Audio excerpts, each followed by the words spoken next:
I want names. Don't know who they were. Honest. It happened so fast. Pugsley, emotion equals weakness. Wednesday surpasses Stranger Things as the record holder for most hours viewed in a week for an English-language series on Netflix. From over 341 million views in its debut week to the viral dance challenge of the titular character. Wednesday! Are you okay? Eugene is in the woods. He's in danger.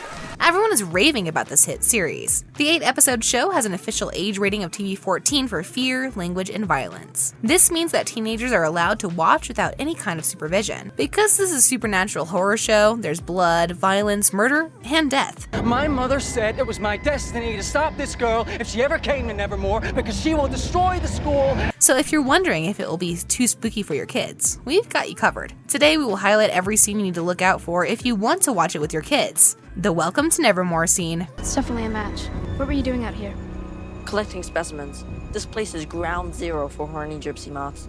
Wednesday has just been dropped off by her parents at Nevermore Academy and introduced to Enid, her roommate at Ophelia Hall. Enid is excited and is quick to show Wednesday the school grounds. She also lets her in on just how diverse the supernatural students are. With Tim Burton as the creative mastermind of the show, we are not surprised to see that the show sprung from deep supernatural roots. There are werewolves, vampires, sirens, witches, and a few creatures in between that are hosted by Nevermore Academy, which is the show's primary setting. If your kids do not gravitate towards shows like Fate, The Winx Saga, or Stranger Things, then you should probably stop at this point. These creatures are not just mentioned casually. Throughout the course of the show, we get to see each and every one of them. The Rowan death scene. I'm so sorry about your pants.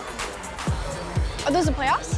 Who's winning, the Penguins or the Ducks? You follow pro hockey? Early on, there are hints that there is a mysterious monster on the loose. But it is only after Rowan is attacked in the woods that we get to see the size and strength of the monster. The vicious Hyde is on a killing spree, so you can expect to see a lot more jump scares like this. From severed heads to, well, a lot of things. Other appendages lying around, you will be spooked. At this point, we recognize that some kids would actually enjoy them. It is mostly a matter of your child's preference and level of sensitivity. Aside from the scary scene, there is also the crazy and bizarre. In this aspect, this show is a gift that just keeps on giving. Just when you think you have seen it all, the rug will be pulled from your feet. The first Wednesday Addams scene. My appetite eludes me, Mother.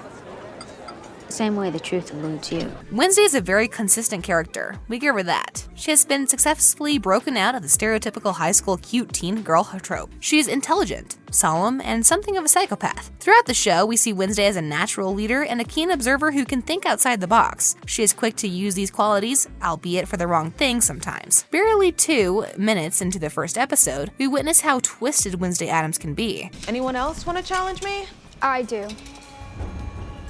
Oh. With the help of her powers, she finds out about the bullies who tied up and left her younger brother in her locker. Wednesday's not one to let go, so she retaliates by releasing piranhas into the swimming pool where the culprits were practicing. Before this, she ominously remarks, "The only one who gets to torture my brother is me." We see one of the bullies get bitten so hard that he bleeds all over the pool. Wednesday bumps it up a notch by feeling absolutely no remorse, even in the face of punishment. While being driven to the Nevermore Academy, the last resort attempt to set her on the right path, Becoming captain of the fencing team, queen of the dark prom, president of the Seance Society. Her parents inform her that she is lucky that her victim's parents were not filing attempted murder charges. Wednesday implies that it would have looked horrible on her records, simply because she failed to get the job done. It gets even crazier. Wednesday later reveals to her assigned therapist that the boy has lost a testicle. In her words, "I did the world a favor. People like Dalton should not be allowed to procreate." Yikes, Wednesday. In a conversation with her teacher, Marilyn Thornhill, we hear Wednesday say she constantly acts like she doesn't care that people dislike her. When you hear that, you probably think she's about to say that it bothers her somehow. You begin to think maybe she has a conscience buried deep inside, but no. Of course, that's not the case. She continues by saying that she eventually enjoys being disliked. I'm coming, Eugene!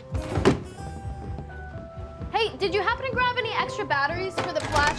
This is somewhat endearing and funny to teens and adult fans to the Addams Family franchise, but we can all agree that younger viewers are much more impressionable and, as such, should not be exposed to these kinds of thinking. We could go on about Wednesday and her rude and problematic remarks all day. In fact, that could be a whole other topic on its own, but you get the idea, so we will move on from this. The bloody dance scene. Do you know how violently unpredictable a Hyde can be?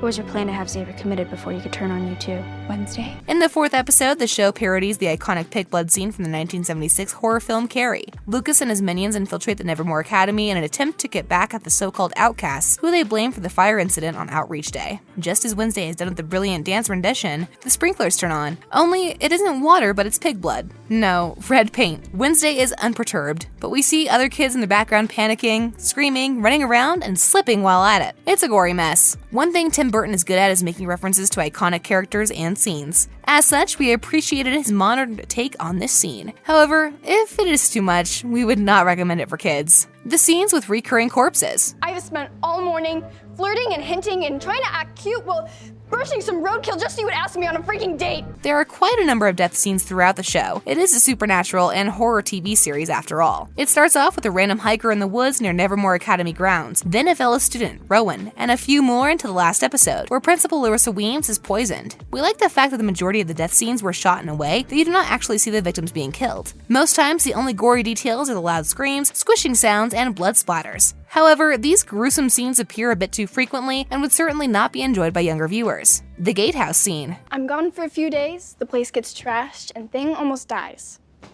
Someone's gotta look out for you too. In an attempt to close in on the identity of the murderer, Wednesday tricks Enid and Tyler into a mission to the abandoned gatehouse. In this scene, we discover that it is actually some kind of lair for Hyde or its master. As expected, the Hyde makes an appearance. It had apparently attacked Tyler and was now chasing the girls who made their way to the basement. This is where we see all the missing body parts of previous victims of the Hyde. If adults would find this brief scene to be slightly disturbing, then just think how the younger viewers would feel. Their hands would definitely fly up to cover their eyes, so you could just as well spare them the torture. The confession room scene. I believe Rowan was right. Something bad is going to happen and I need to stop it. Starting with that monster. As the series gradually comes to an end, the stakes are getting higher and Wednesday is beginning to unravel. After wrongfully accusing Xavier, she only learns the true identity of the Hyde after she shares a kiss with Tyler. Outraged that she was played, we see our protagonist literally out for blood. First, she rallies the rest of the Nightshade members, then binds Tyler in chains, an unhinged attempt to torture him into a confession. I'm not the monster. You are. I saw it in a vision under Weathervane. You're basing all this off some vision you had after we kissed? When this is not forthcoming, she quickly resorts to torture weapons. The other Nightshade members are not up for this, so they leave Wednesday alone to get to it. We can only agree that this is not a Ken-friendly scene, right? The cliffhanger. Kind of a deja vu thing we got going on, huh? Except I won't cry and whine like a child.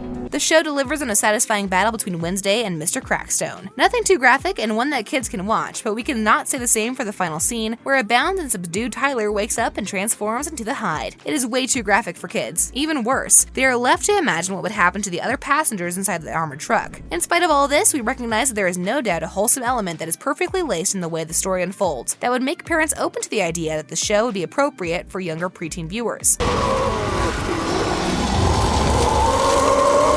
So would you let your kids watch this? Let us know in the comment section. Don't forget to like and share this video. Do you subscribe to the channel and hit the notification bell so you do not miss any upcoming videos. We need to call Tyler's dad right freaking now. So he can take me back to Nevermore and get me expelled?